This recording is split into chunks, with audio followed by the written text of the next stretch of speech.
welcome to the show. Welcome to Not Just Nintendo. Welcome to episode 16. This, of course, is the very last episode of the ninth console generation. How crazy. Because when you guys are seeing this, tomorrow, the Switch 2 comes out. And I'm here recording this Tuesday night, at least the beginning part of this. I'm not going to do it all tonight.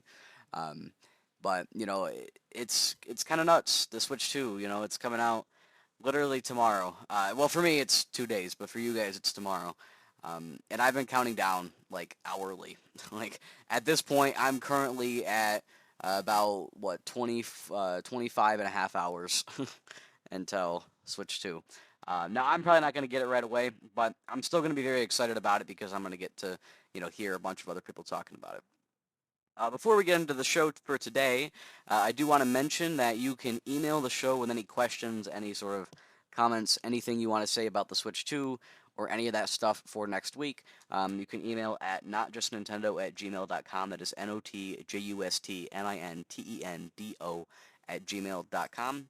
You can also simply comment on Spotify or on YouTube if you're watching on one of those two places. But the podcast is officially on iHeartRadio and on Amazon Music. I think it might also be on Pocket Casts. I'm not entirely sure. It was a little confusing. I wasn't sure if it was working or not there. I was trying to get it on there, and I don't know if it worked. But anyways, it's definitely on iHeart and Amazon Music and Spotify and YouTube. So I think those are probably the four biggest places. I would like to kind of get it on Apple Podcasts, but it's very you can't get a podcast on Apple Podcasts without an Apple account, and it seems to be very difficult to get an Apple account without an Apple device. So it's a little confusing. I'm still trying to figure that out. So I don't know exactly how I do that. I'm not too worried about it, but I probably will try to do that at some point. All right. So like I said, Switch 2 is coming out this week on Thursday, June 5th. The reason I said 25 and a half hours earlier is because technically the thing launches at midnight, because some places will have, got it in at midnight. There will be midnight releases in some places, I'm sure. So it's technically, at midnight, but in practice it actually ends up being a little bit later than that in most places. So in the last week, I have not done a ton of video gaming. I've kind of been back to it, but I've been working on I've been starting a couple things. I've been, going through a couple of things. I did beat a game, but I'm sort of stretching the definition here. I mean, it is very much a game, but I guess what I'm saying is, like, it's so short and so uninvolved a game that it's almost feels weird to be like, oh, I beat a game, and it's like, yeah, technically, but, like, did I really? Uh, so we'll talk about that a little bit. Also, in the last week, I've been talking about for a long time getting all my video game collection filed, and I did say last time that I had got the collection filed. For those who don't know, I have 559 games physically, so that's pretty cool. And I got them all filed in a collection, and I had all this extra shelf space because I had moved my pop figures. I used to have a pop figure collection. I mean, I still do have a pop figure collection. I used to have it all displayed on the same shelf as my video games, just on a different half of the shelf. But I've now packed away all my pop figures, stored them in a tote. So now I have more space to put video games, because obviously over time I've only continued to get more and more video games, so I need more space for them. And now I have more space for them, and so it's for the first time in, I would say, a couple years here, I'm feeling pretty good about my amount of space for video games. It's not perfect. I mean, I'd always take more, but it's pretty good. I've moved all of my PlayStation games. They're all in one nice row. Starts with PS1, it goes all the way down. All the PS1 games, all the PS2, the one PSP game I have, all the PS3, all the PS4, all the PS5. They're all, like, in a row. Same thing for Xbox. I have the original Xbox games. I have the loose original Xbox games and the regular ones, like the complete ones. The complete 360 games, the loose 360 games, and then the Xbox One and the Series X games. So, in both of those cases, I have them all stacked in a nice row. My Switch stuff is on a different shelf. I currently have Wii U, GameCube, and Switch on one shelf, and then basically everything else on a different shelf. and they're both hung on the wall in different parts of my room. So it's I'm still sorting things out. I might end up storing things a little differently, but for now, this is the strategy I've come up with.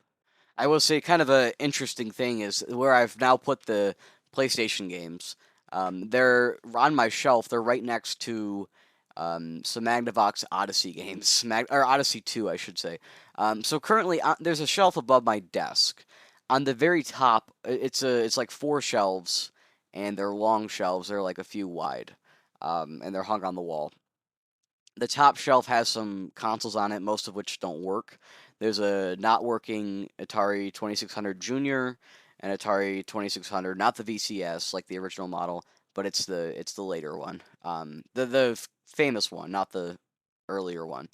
Then there's the Atari Flashback. I don't know which one I have. I think it's like the two or the three, or who cares, whatever. That one does actually work. I have a broken Super Nintendo, a working Wii that I don't really use. Um, I have a few boxed Super Nintendo and one boxed NES game on the top for whatever reason. And I have a NES Flight Stick and a Animal Crossing New Horizons Monopoly board game for some reason. The next shelf down has PlayStation. Like I said before, it's all in order: PS1, 2, 3, or PS1, 2, P, 3, 4, 5. And then next to that, I have the Magnavox Odyssey 2 games. It's a little weird to have those together like that. I might move things around eventually. Of the Magnavox Odyssey 2 games, I have quite a few. Most of them are complete, but I have two loose. Moving over, I have DK Bongos that I found in a Goodwill a couple years ago. They're really nice condition DK Bongos. I've never used them for anything. I assume they work. But at some point, I'll probably end up playing Donkey Konga or Jungle Beat or something to that effect. They're really neat controllers. If you don't have a pair of DK Bongos, you should get them just because even if you even if you don't need them because they're funny. I don't they look cool, They're just nice. If you like collecting, you got to get yourselves a pair of DK Bongos. They're awesome. And then I have all the DS and 3DS stuff. I have like some Game Boy and Game Boy Advance games all loose. So I have this like plastic it's intended for handheld video games. Actually, it has some Mario characters on the front.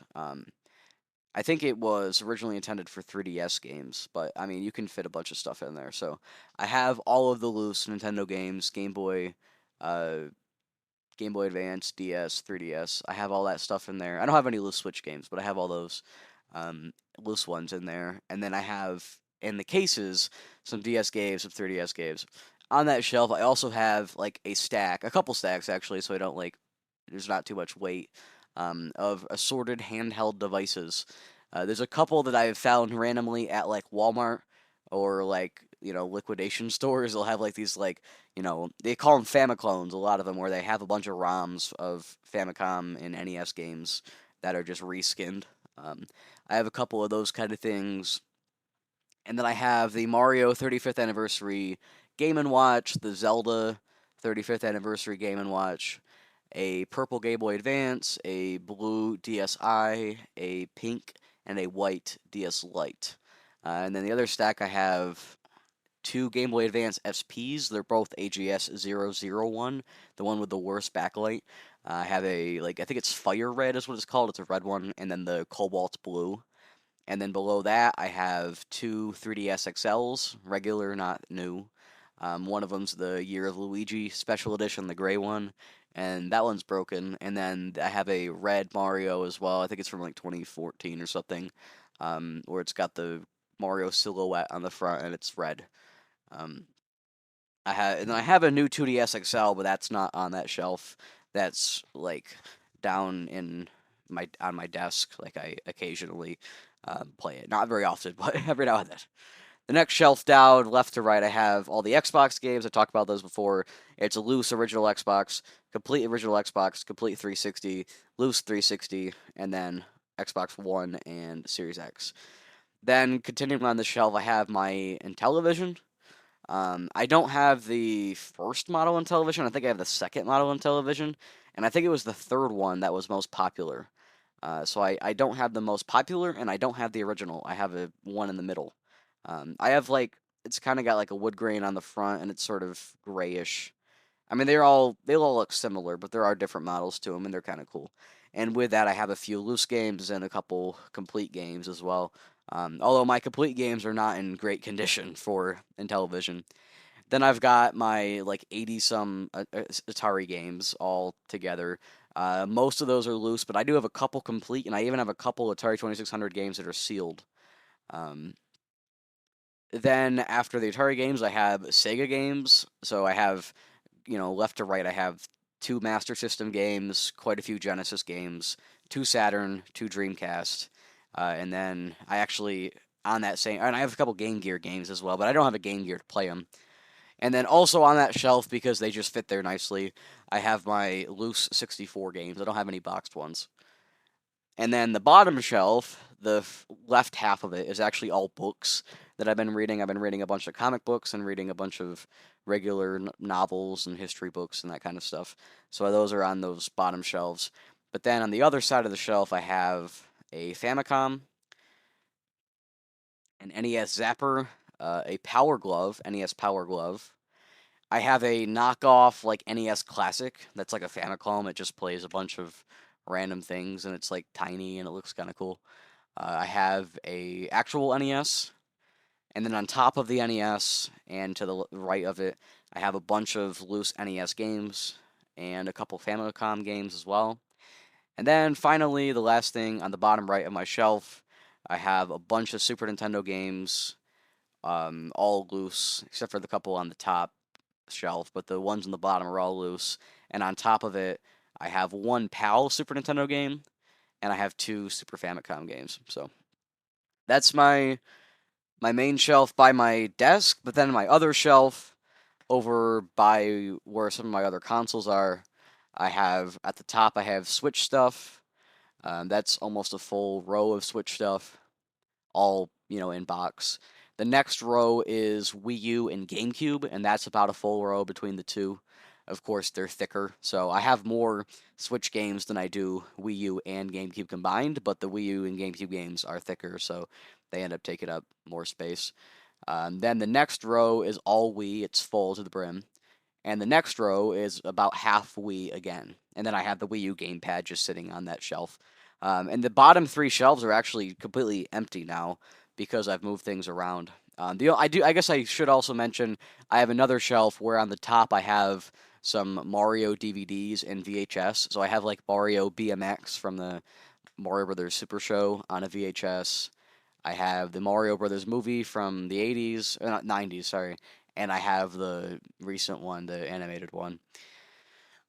And I have a couple just random like DVDs with episodes of the Super Mario Brothers Super Show and the Super Mario Brothers 3 show. And then also on the top of that shelf I have a Sears Telegames Pong console. It was the first Pong console, not the Atari one. It was actually developed by Atari, but Atari published it later themselves. But originally it was published by Sears, and it was exclusive to Sears. And then it was later that it came out again under the Atari name. And on that same shelf, I have also a boxed Magnavox Odyssey 2.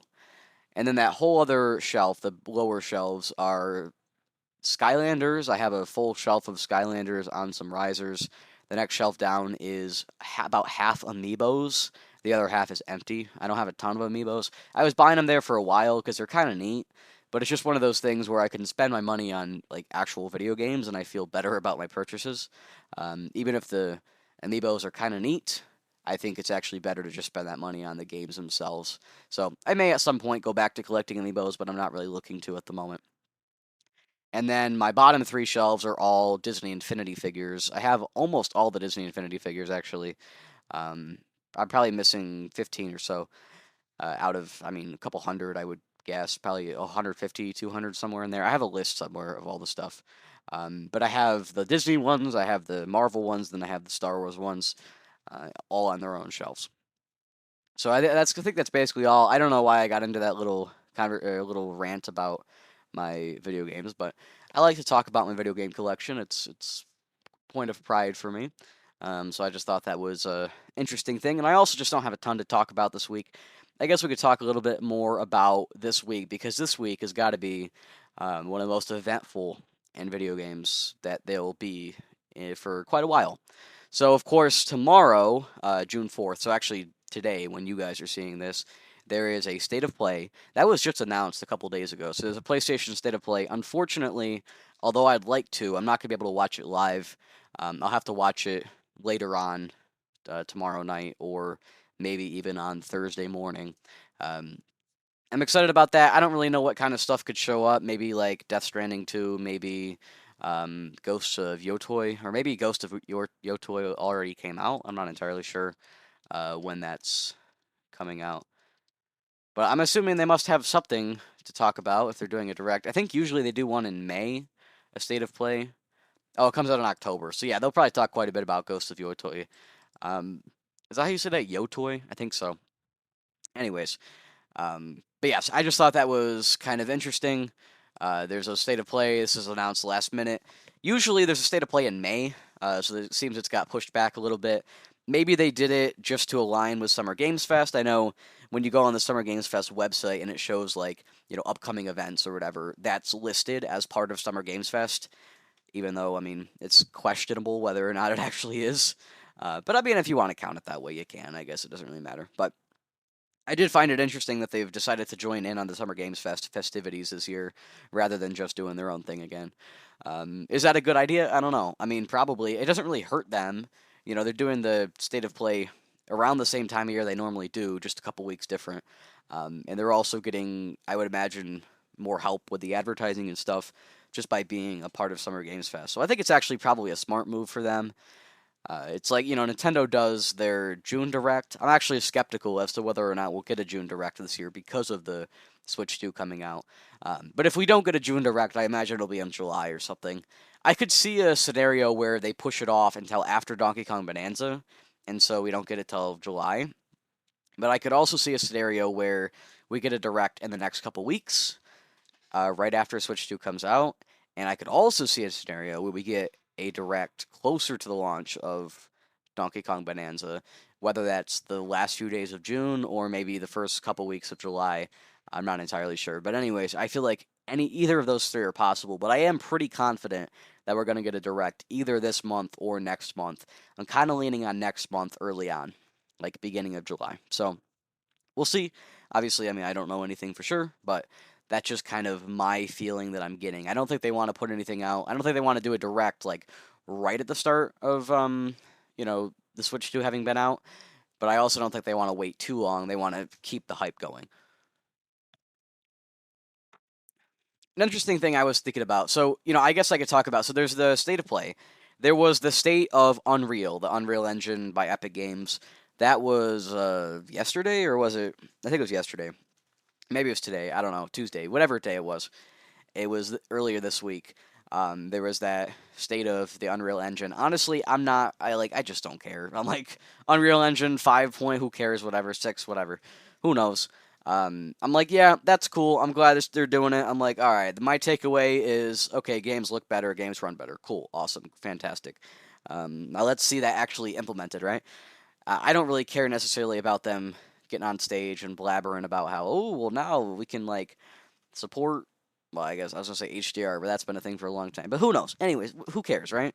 I like to think I definitely know more than the layman about a lot of that stuff, but I just don't care a lot about too much of that technical stuff. I care about it somewhat, but I don't care about it completely. And I guess maybe that's has to do with me being a Nintendo fan, right? But anyways, so there was that, and my takeaway from that Unreal Direct, I didn't watch it, but my takeaway is that that thing was going to happen at anyways, and Keeley like last minute went to them and was like, "Hey, you want to like put this as a part of Summer Games Fest to kind of like pretend like." I think he wanted to just bolster his lineup of presentations and things. And it works out for him because he can say he has more things in his show than he possibly does. But it also works out for Epic because they get some free marketing, some free advertising on the Summer Games Fest website and from all the socials and stuff. They get that extra little boost. So that's what happened last minute. It was more of an advertising deal, I think, to put that Unreal State of the Unreal Engine. I'm sorry, I just dumped a bunch of pencils and pens everywhere. But anyways, I think it was part of the. I think it was just a marketing deal, honestly, to get the state of the Unreal Engine or whatever. I don't know what that presentation was called. You guys know what it's called? Whatever it's called, to get that thing as part of Summer Games Fest, because I don't think it was really like truly part of Summer Games Fest. I want to consider it such, but if you want to consider it such, then go right ahead. Who cares, right? It's pretty subjective, I would say. So there was that thing. There's the state of play tomorrow. I'm actually really sad that I can't watch that live, but I will be able to watch it though. Still, I'll just have to be a little late to it, so it's not really a huge deal. It's just a little unfortunate, if I'm being honest. But oh well. And then I don't think there's anything going on Thursday. And then, of course, Friday is the main show of the Summer Games Fest. Fortunately, I should be able to watch that live. So there's the main show of the Summer Games Fest, and then there's Day of the Devs, I believe. I'm gonna confirm that right now before I say something incorrect. And of course, this is all on Friday, the day after the Switch 2, so June 6th. This is all starting. This is why it's such a crazy week where we have the Switch 2 coming out and also the Summer Games Fest happening. Okay, so yes. So June 3rd, that was yesterday, so Monday. That State of Unreal was Monday. The State of Play, or sorry, it's Tuesday. Not sorry, I'm getting my days wrong. State of Play is Wednesday. I'm not gonna be able to watch that, unfortunately. Well, I might be able to catch the beginning of it live, and then I have to stop and then watch the end of it later on. And then June 6th is the main show at 5 o'clock. Definitely going to be watching that live. I'm actually, I should do a poll on Discord, see if I should live stream that. Because I think it could be interesting to live stream that, but at the same time, I'm not terribly knowledgeable on some of the non Nintendo stuff that happens at the. I mean, I guess I don't really need to be, right? I could do it. I'm just a little worried that my commentary won't be terribly exciting if things are not exciting. So I don't know. We'll see what happens. I might live stream that. So make sure to tune in, to subscribe on YouTube, right? Subscribe on YouTube to see if I end up doing that. And also, there's Day of the Devs is right after. So the main show's at 5. Day of the Devs is at 7. I'm actually kind of surprised that it's only going to be the 2 hours. That is, I would have thought it would have been more. I know, like, the Game Awards is more. I can't remember how long was it the last 2 years, because I've watched it the last 2 years, and I felt like it was more than 2 hours, but I could be mistaken on that. I know it seems like they've scrunched everything together because there's more presentations this time. So yes, I will watch the main show. I will watch probably Day of the Devs. If I decide to do the main show live, I might not do Day of the Devs live because I might want to hop off after the stream and just kind of listen to that in the background. I don't know if I want to be as engaged on that. And obviously, I wouldn't want to not be engaged and also be doing a live stream.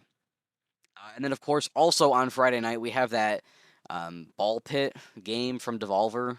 I know absolutely nothing about it, and I could just watch the direct and then I would know stuff about it. But honestly, I really couldn't care less about this game. I don't understand why this is such a big deal that it needs its own showcase. I guess they just needed something from Devolver, so they're like, hey, have your own direct. And they're like, fine, but we only have one game to talk about. Keely's like, works for me. That's what I take from this. But anyway, so I probably will not be interested in that. Unfortunately, there's a bunch of stuff on Saturday, a bunch of indie presentations, and I imagine most of them are indies.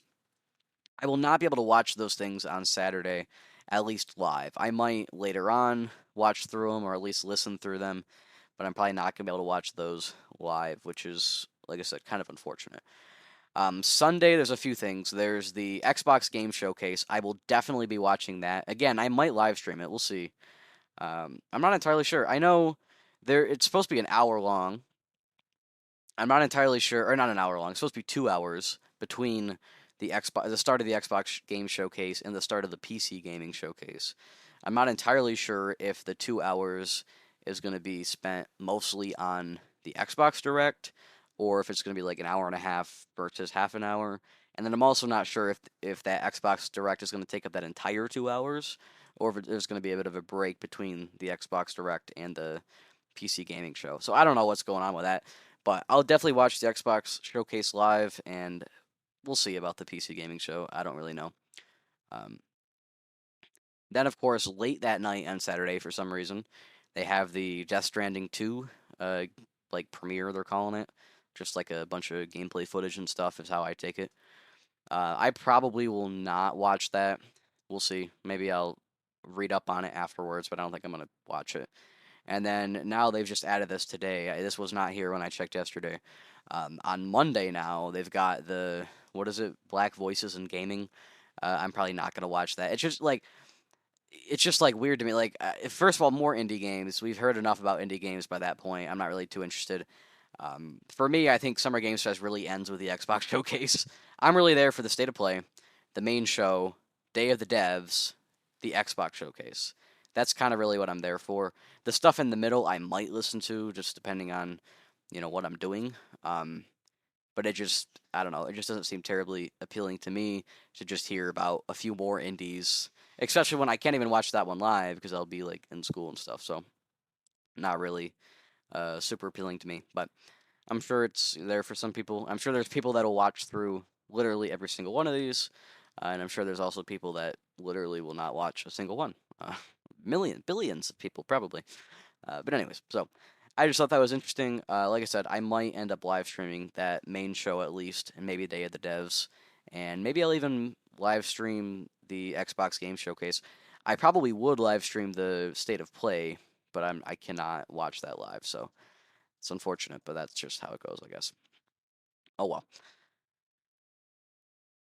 So yes, that's Summer Games Fest. Obviously, this week. That's pretty gonna be pretty big news. I'm sure there's gonna be lots of people that are gonna be playing the Switch 2 while watching Summer Games Fest. It's just so crazy to me that those things happen on the same week. But I guess it kind of makes sense. I mean, it's not something that'll happen again for another 7 or 8 years. I'm assuming, at least. Who knows? Maybe they won't launch in June after that. So who knows if Summer Games Fest will even be around for 8 years? I don't know. I guess we'll take a quick music break and then I will return and we'll talk a little bit about some new stuff. And then, depending on how long we've been going, I might just go ahead and go back to some more about Summer Games Fest.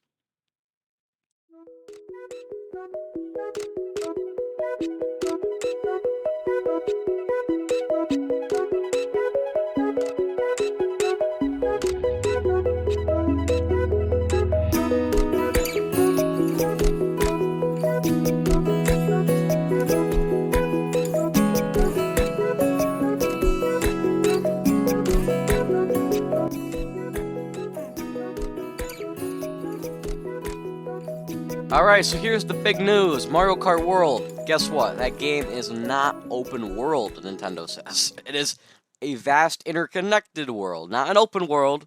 It's not open. It's vast and interconnected. Alright, whatever you say, Nintendo, right? Anyways, so apparently they just didn't want to fall into the umbrella term. They said it was too ambiguous of a phrase to just call it open world, which is probably true. But I found it funny. Kazuki Yabuki, he was like, no, it's we don't use the phrase open world because it's too ambiguous. So instead of open world, it's a vast interconnected world. I'm like, well, buddy, that's the same thing. But whatever you want to call it, if you want to call it a vast interconnected world rather than an open world, then knock yourself out. I mean, like, who cares, right? Not a big deal.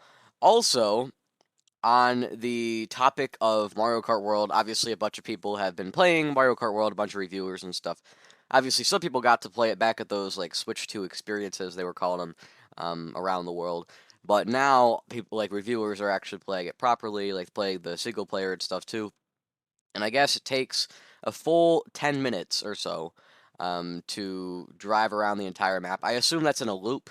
Like they started at one point, they looped all the way around, got to the same point again. Apparently, it took a full 10 minutes to do that, like, uninterrupted, which is definitely, I don't know. Is it bigger than I thought? Is it smaller than I thought? Like, I'm not entirely sure. It's kind of just, like, it makes sense in a way. Like, and part of me is like, well, that's huge. Like, that's going to be a huge map. But at the same time, the other part of me is like, well, not really. I mean, that is, like, pretty reasonable.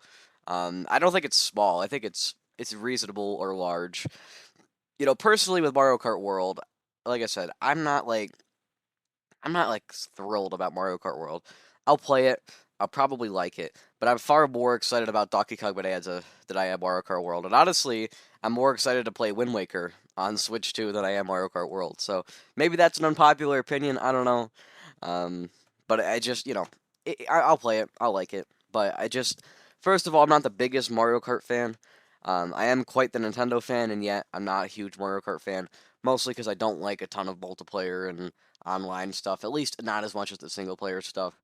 And Mario Kart has never had too much of a single player offering. Obviously, that's always one of the problems. I mean, you could say Mario Kart DS is a single player offering, and it does for sure, but it's still nothing like a bunch, like regular actual single player games. It's a multiplayer game with a decent enough single player mode in there. I am working on playing through the Mario Kart games. I've talked about this a few times. Last September, I played through Super Mario Kart. I beat it on 50 and 100 CCs. I did all the cups. I didn't do it on 150 because you got credits after 50 and 100, and I tried 150 and I was getting destroyed. So I was like, okay, I'll just call it good. And then earlier this year, I want to say it was in March. I could actually look and check on that real quick, but I believe it was in March. I played Mario Kart Super Circuit on the Game Boy Advance Switch Online. No, it's February. Um, no, sorry, January. Never mind. In January. This was in January. I did Mario Kart Super Circuit, and that time I did all the CCs. I did 50, 100, and 150, because you got credits after each one, and I found it easier to do 150cc on Super Circuit than on Super Mario Kart. So I beat both of those, and I was working on Mario Kart 64. Started that in April, and it's just been one of those things where, the last month or so has been a little slower for me on games, which I did expect, with the end of school coming up. So it's been slower, so I've kind of gotten out of it, gotten away from Mario Kart World, not Mario Kart World, Mario Kart 64, amongst many other games as well. But that was just one of the ones I got away from, and I do intend to come back, probably in the next couple days, and maybe I'll just try to blow through it. We'll see, or who knows? I don't know. I can't go speculating too much on a lot of this stuff. But anyways, yes, I was playing through the Mario Kart games, and after 64, obviously I would have to play GameCube, but I don't. That's the one I don't have. I don't have Double Dash. That's the only one I don't have access to, because every other Mario Kart game I either have or I have it on Switch Online or both. Actually, some of them. But I don't have Double Dash. Obviously, I'm assuming Double Dash will come to the GameCube service. It probably just won't come immediately. It'll probably be like next year, maybe even the year after, when they let the dust settle on Mario Kart World a little bit. I mean, I say the dust settle, but to be fair, it will still be the best-selling game, week after week for the next 8 years, probably. Not maybe not every week, but like it'll consistently be top five, I would guess, because that's just how Mario Kart goes. And this one will probably sell tens of millions of copies as well, assuming the Switch 2 itself sells tens of millions of copies. But I guess we'll have to see. I would think it would sell pretty good, but who knows, right? But yes, I mean, that's where I'm at with Mario Kart. I have to play through the series after Mario Kart 64. If I have a Switch 2 by then, I'll play Mario Kart World. Otherwise, I'll play Mario Kart DS will be my next one. And then Wii, and then I'll probably do 8 Deluxe because I never did a lot of that stuff. The reason I never did a bunch of the Mario Kart 8 Deluxe Grand Prix. First of all, I never played Mario Kart 8 Deluxe that much. I played about 15 hours over the course of these last like 7 years. So it's just a few times I've hopped on. Really, it has not been much of a thing for me. But I have played some of the Grand Prix. I don't know which ones. I don't know on what difficulty or CC. Like who knows, right? I don't know any of this stuff. But I intend at some point to go back to that when playing through the Mario Kart series. Of course, Mario Kart 8 Deluxe has the most tracks. I'm guessing Mario Kart World will be nowhere close on tracks, and that's okay. I don't think anyone's expecting it to be. But I do, part of the problem I hadn't went and did the Grand Prix in Mario Kart 8 Deluxe is that I didn't have the Switch Online expansion pack, so I didn't have the booster course pass at that point. I do now have the expansion pack, so now I should probably focus on that. Not right away, but at some point I'll definitely do that. So I think it'll be an interesting thing if after I play Mario Kart World, I go back to Mario Kart 8 Deluxe and do the Grand Prix and be like try to compare like, you know, what's really changed in the last 10 years. I mean, I guess, Deluxe was in the last 8 years, but still, it's kind of 10 years. They put NBA 2K25, Alone in the Dark, Bomb Rush, Cyberpunk, and Destiny 2 the final shape, all on PlayStation Plus. Personally, I don't have PlayStation Plus, so I really don't care.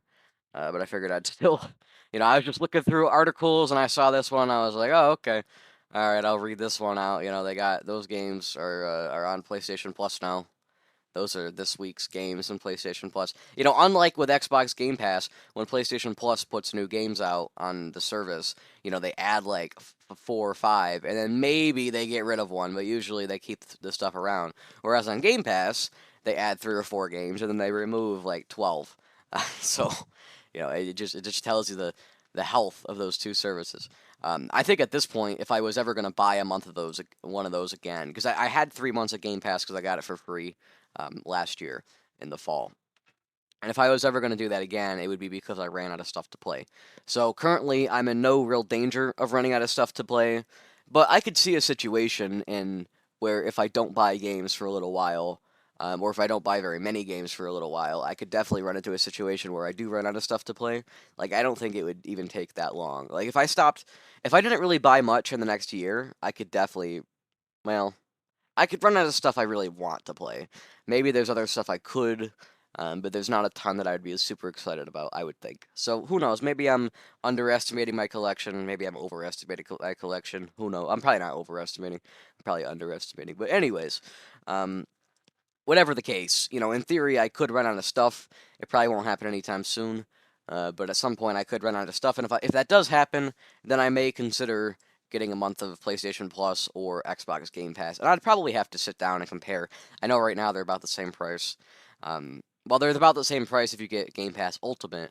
I guess if I only got PC Game Pass, that would be quite a bit cheaper. So I'd have to sit down and be like, look at Game Pass Ultimate, PC Game Pass, and PlayStation Plus, and kind of determine from there. Like, I'd probably make a list of all the stuff on both services that I would possibly play. I'd probably look through the entire catalog for all that stuff, which I know they're very long, but I'm crazy, and so I would probably do it and look through them all. Or maybe I'd just get PlayStation Plus because I had Game Pass last time, and just kind of compare the two services from that standpoint, because I think that would be kind of interesting. The NVIDIA CEO Jensen Huang, or Huang, I don't know how to say that exactly, he says the Switch 2 redefines portable gaming graphics, and that they had to reinvent everything to develop the GPU behind the Switch 2 and the DLSS upscaling and stuff. Um, so, I mean, nothing, anything too shocking, but I guess it's nice to hear him say it himself. It's like, I do find it crazy how a lot of this technology and stuff, like, I mean, there's the electromagnets that, don't need constant power. There's the DLSS upscaling, and both of these technologies have been around for some time. And even, like, you could argue the mouse stuff, like, they've been around, but I think it's, Nintendo and Nvidia in this case, they're collaborating on this, are really making great strides in technology just in general. Obviously, they're making great strides in, improving gaming hardware, but also just for the greater sake of tech in the world. I think they're doing a lot of good work. And, maybe I'm over exaggerating the significance of some of this stuff, but honestly, I do think that something like video games is something that can continue to push technology. I mean, we see all the time, graphics cards and CPUs have to improve, which in turn ends up helping out, other things besides just video games, all because video games, become bigger and become more expansive. And so video games are pushing technology in a lot of ways, and I think this is just another example of this with the electromagnets and with the uh, whatever else, the DLSS upscaling and that kind of stuff. I think this is just another example of, Nintendo, but also just video games in general, kind of pushing that boundary. So I did mention the State of Unreal, which was kind of technically sort of partially part of Summer Games Fest. I talked about that a little bit. Well, I didn't really talk about it much. I just kind of said I didn't care at all. But I guess part of this was that they had the demo, not the demo, whatever it is. Yeah, it's like a tech demo for the Witcher 4. And everywhere I go online, I look on. To be fair, I don't use Blue Sky much these days, but I was looking on there, and people were freaking out about it there. People were freaking out on YouTube, just everywhere. I've been seeing people talking about The Witcher 4 and how amazing it looks and all this stuff. So, definitely sounds like the general public is pretty happy with this Unreal Engine thing. Again, I don't this update or whatever. Personally, I don't know much about Unreal Engine or what these updates really do or what they mean or any of that stuff. But you know what? If games are going to look better and run better, honestly, for me, it's I think more about running better. But if they look better, sure. Really, if they run better and stuff, then that's fine by me. If they can better optimize things for the systems we have, like the PS5 and the Xbox Series X. I can't say we have the Switch 2 yet. That's tomorrow. Then I'll be able to say systems we have like the Switch 2.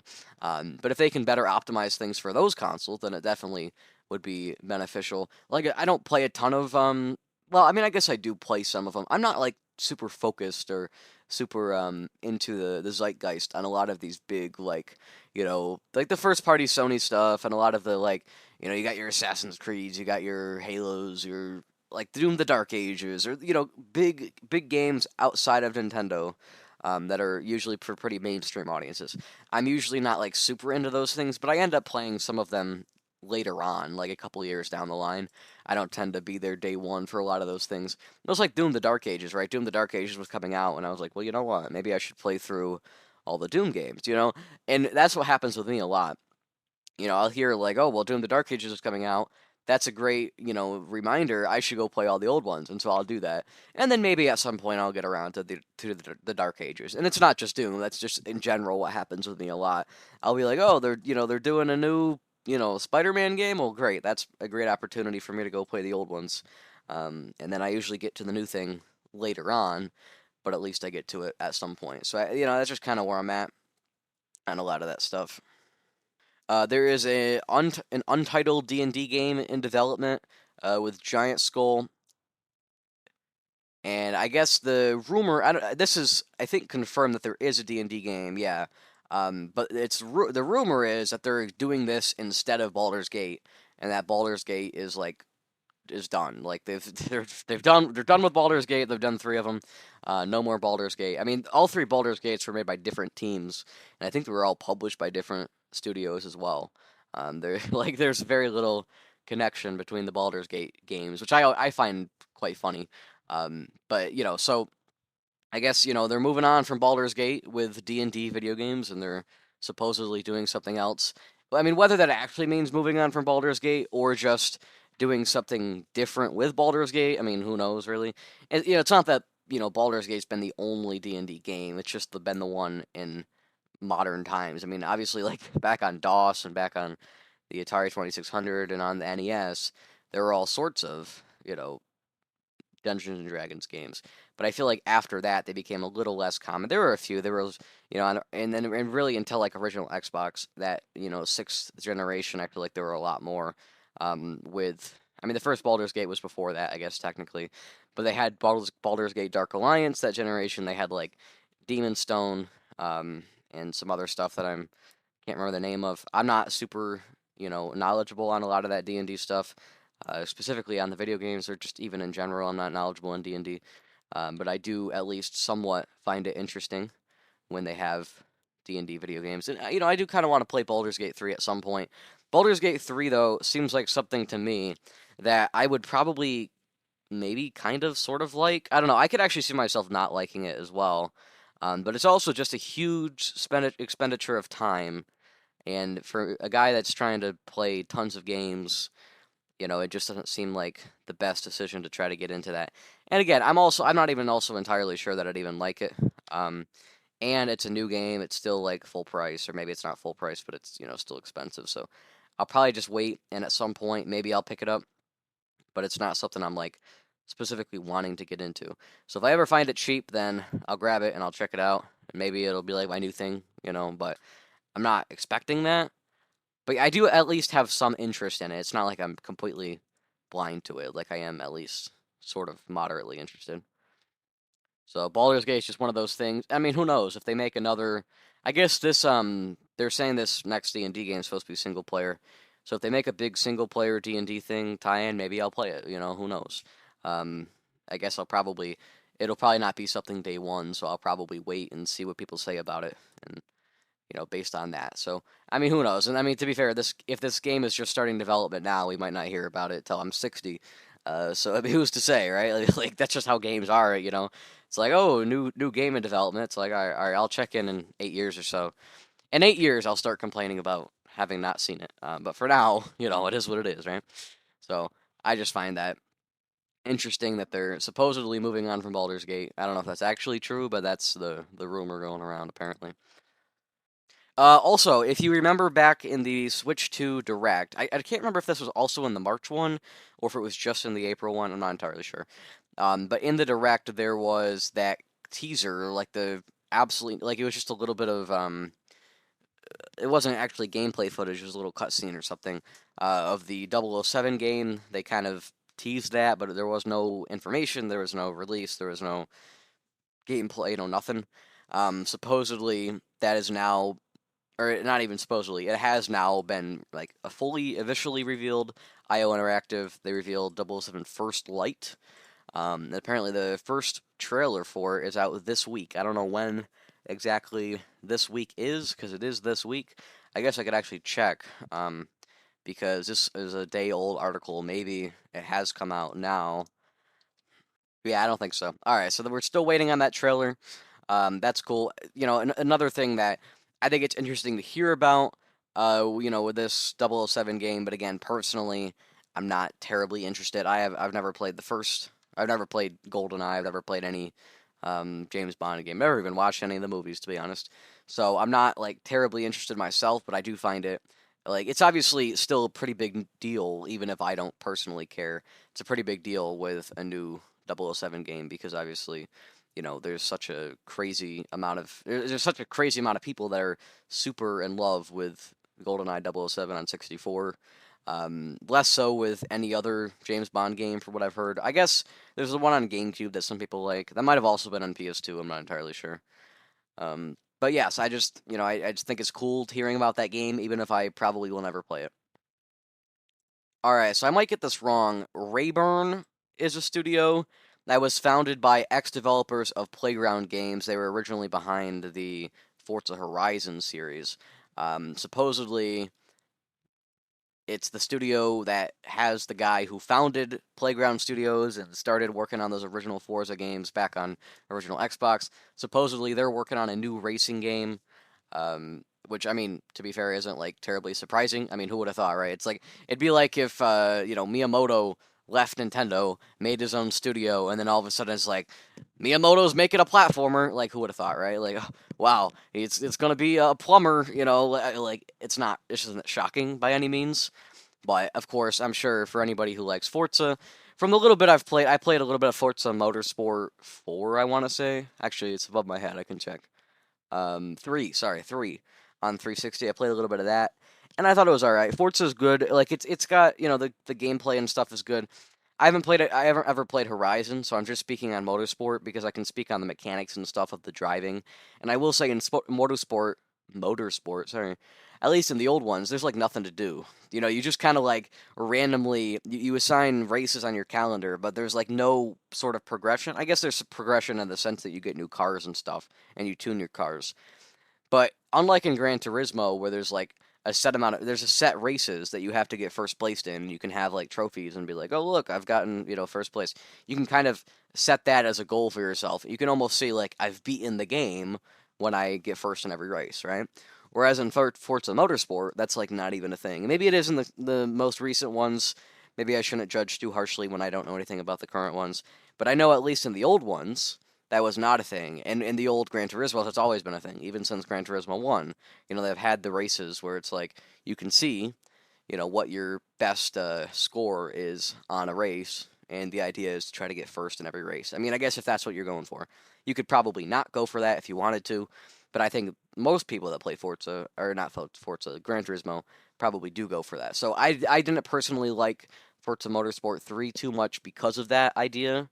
That it was I was playing it and I wasn't really feeling like I could accomplish anything, so I was just kind of randomly just going along with it. And if I mean it's just one of those things where if I wasn't playing a lot of games and I didn't care much about progression, then maybe it'd be a fine game, and maybe if it came out at the time, maybe I'd play it. But it's just one of those things where it doesn't seem like it's worth with games that with series that have games that don't really have much progression, you know. Um, or you have to kind of make up your own idea to progress in the game. Games like that, when they have new entries, you basically should just go to the new one always because the old ones usually just kind of suck. Like, and I am someone who's a big proponent of old games, but when the old games don't have progression and the new ones don't either, then you might as well just play the new one most times because they've got more stuff in them, you know? Usually the reason to go back to old games is because they're literally different. They have a different campaign, they have a different story, they have a different, whatever it is, a different single player mode. There's something different about them. Like they have vastly different mechanics or, there's always something different. Or you just go back for the visual style, I guess, if that's your thing. Um, but, it just feels like in this case, like who would ever play Forza Motorsport 3 when there's nothing special about that game, when you could just go play the new one. So, and I mean, to be fair, that is why, like, nobody does it. Everybody just plays the new one. So, I don't know. I mean, I'm, like, arguing with nobody here, basically.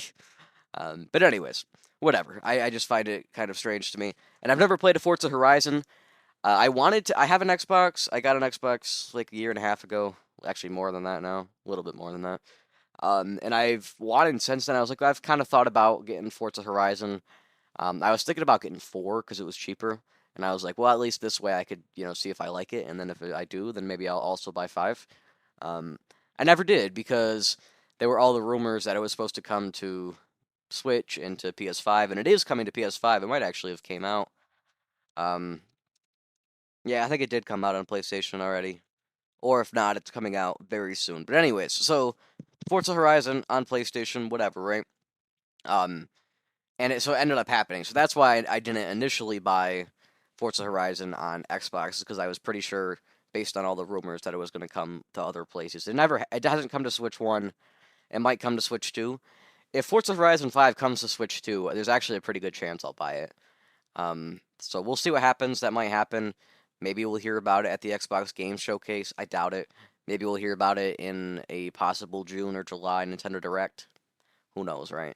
Hard to say. Maybe if they do another partner showcase, that's where we hear about it.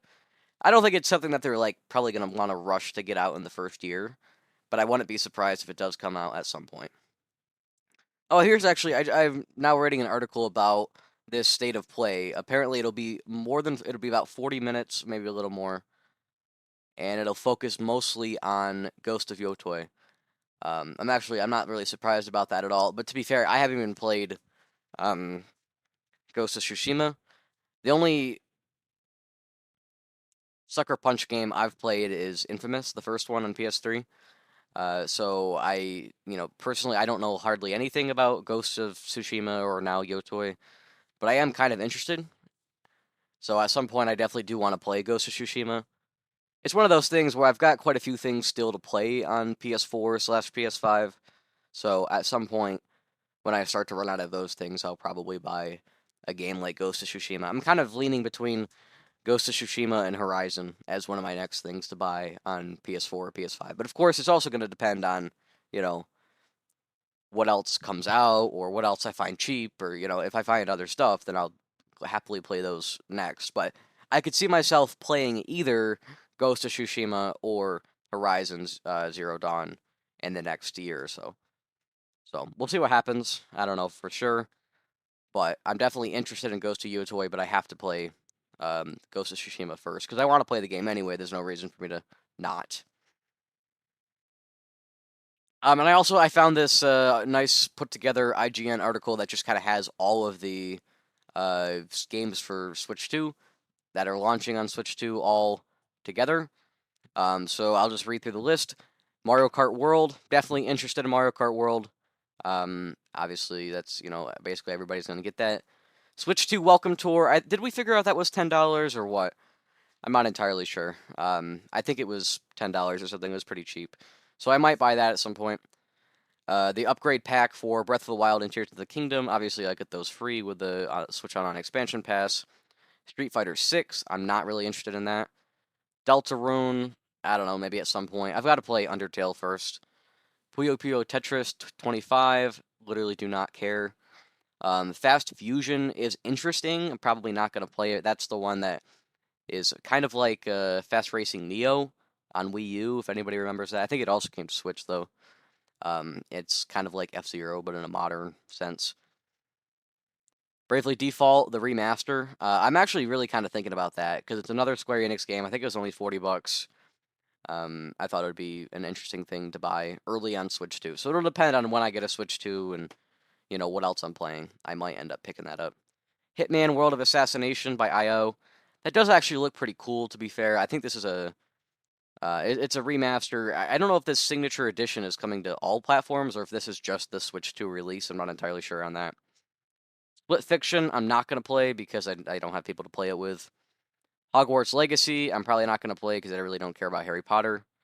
Yakuza 0, I'm probably going to buy and I'm probably going to play it, I imagine. So, I have Yakuza 0 on PS4. I started playing it, and then I kind of got out of it because I found out that it was coming to Switch 2, and it was going to be cheap, and it was going to have extra stuff. So I'm like, okay, well, in that case, I'll just buy it again. Civilization 7. I don't know if I'll get Civilization 7 on Switch 2 or on Steam, but at some point I'm going to want to get that game, probably. I might actually get it on Switch 2 to try it on there with the mouse controls at some point, but probably not right off. Cyberpunk 2077, I really don't care. Rune Factory, Gardens of Azuma, I don't really care. Survival Kids, I don't care. Dobunga's Ambition, I honestly don't remember what that is.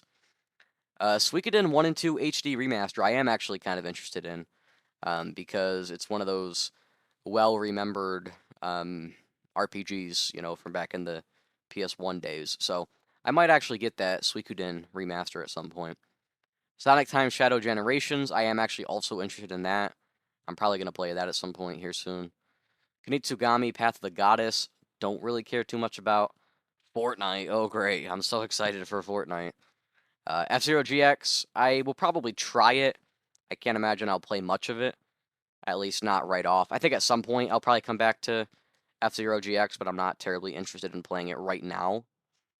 Of course, the Wind Waker, I'm definitely going to play that. Soul Calibur 2, same situation as F-Zero GX. I might try it, but I'm not, terribly interested in it. I'll probably, check it out for a few minutes and then call it good. And then Fantasy Life I, The Girl Who Steals Time, also not really interested in that. But definitely, this is a pretty good lineup. There's at least something here for everybody. There's probably at least a few things here for everybody, I would say. I know there's a few things here for me, so I'm definitely thrilled about this lineup. Again, I don't know if I'm going to get Switch 2 right away. Actually, I'm pretty sure I'm not. But I imagine even if I do get it, a couple months in, I'm still going to have plenty of stuff to do, on top of possibly Donkey Kong Bonanza, depending on when I get it. So this is going to be pretty exciting, I think. I'm definitely happy about how the Switch 2 launch is looking. We're gonna take another quick music break, and I'm gonna come back. I'm gonna talk about the short game that I played. I probably won't talk about it for much, and then I will end out the show with some closing thoughts about the end of the Switch 1 generation, because it is over today. I'm finishing recording this on Wednesday morning, and literally today, this is the last day of the Switch 1 generation, of the 9th generation of video games. Because when the Switch 2 comes out, it's the 10th gen right there. We're in the 10th gen, so that's gonna be exciting. I will see you all after the music break.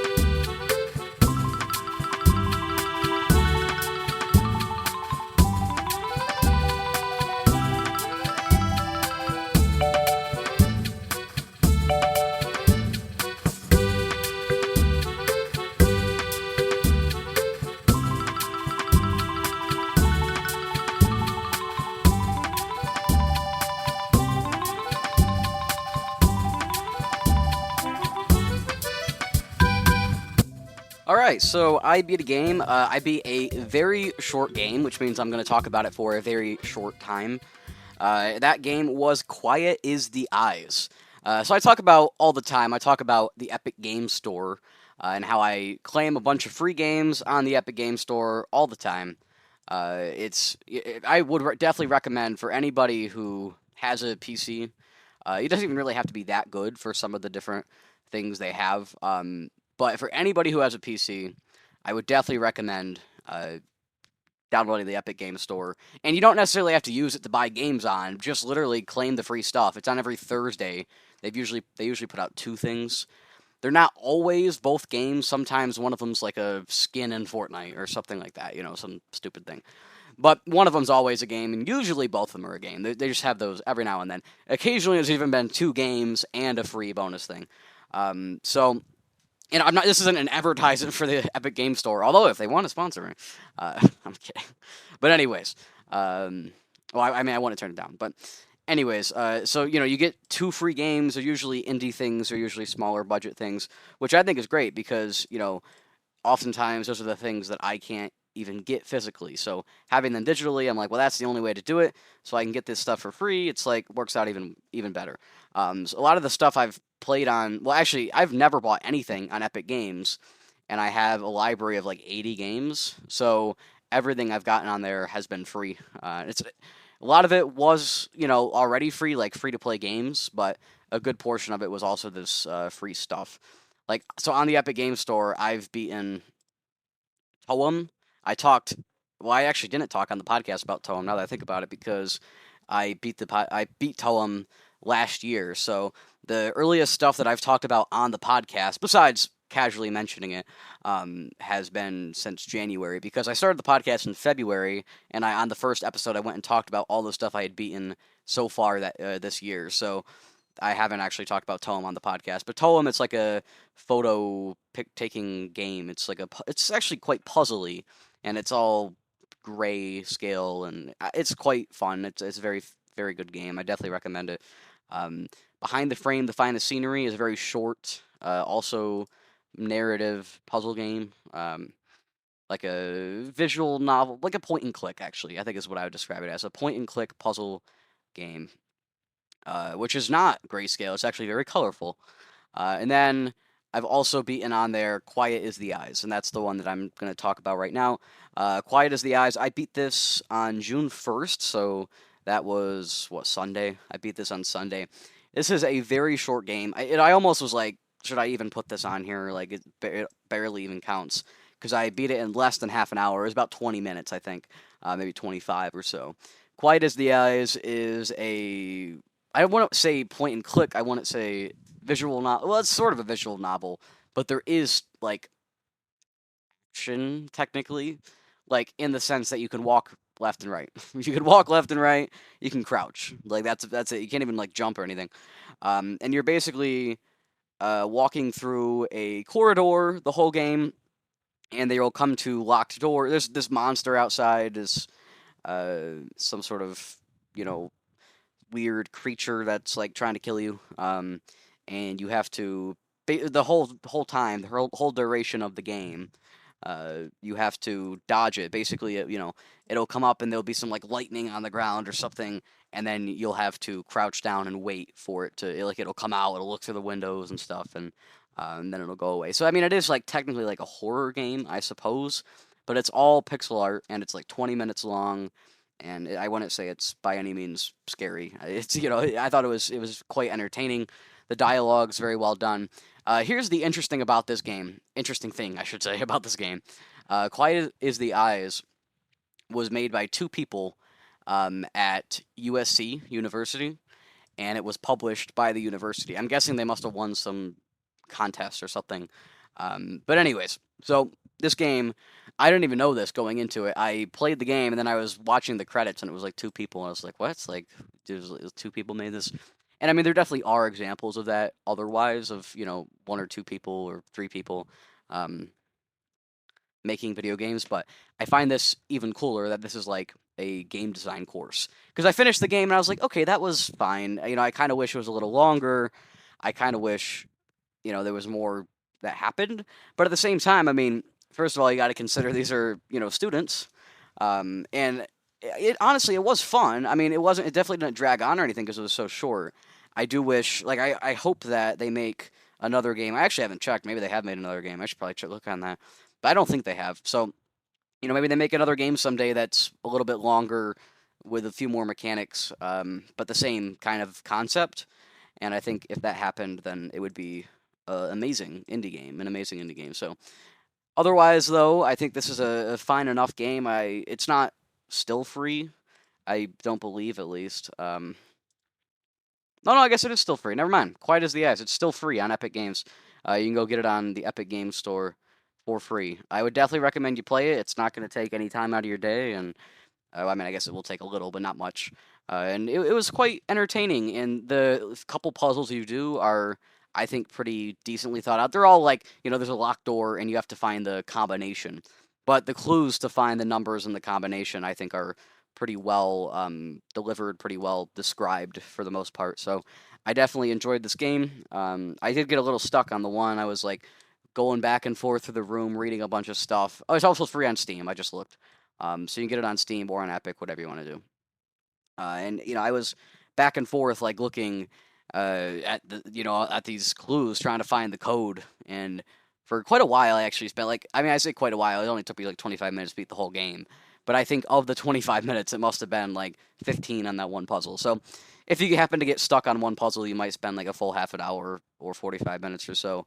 Otherwise, you're going to blow through it in 10, 15 minutes. So, but I think the dialogue was interesting. It was an interesting concept, and I think it's just a good thing to support these up and coming video game developers. I know if I was one of those, I would be very happy if a bunch of people played my game. So definitely recommend that to anybody with a PC. And I mean, it's pixel art, it's side scrolling. It's like it downloaded for me in about 2 seconds, and it would launch in like milliseconds. Like I doubt you have to have any sort of real PC. You could probably play this game on a laptop without any sort of problem. It might even be on the mobile Epic Game Store. I'm not entirely sure. Don't quote me on that, but maybe look into it. So definitely, this game is very playable on bad PCs, on lower end PCs, on laptops, any of that stuff. On Macs, you can probably play this game on a Mac.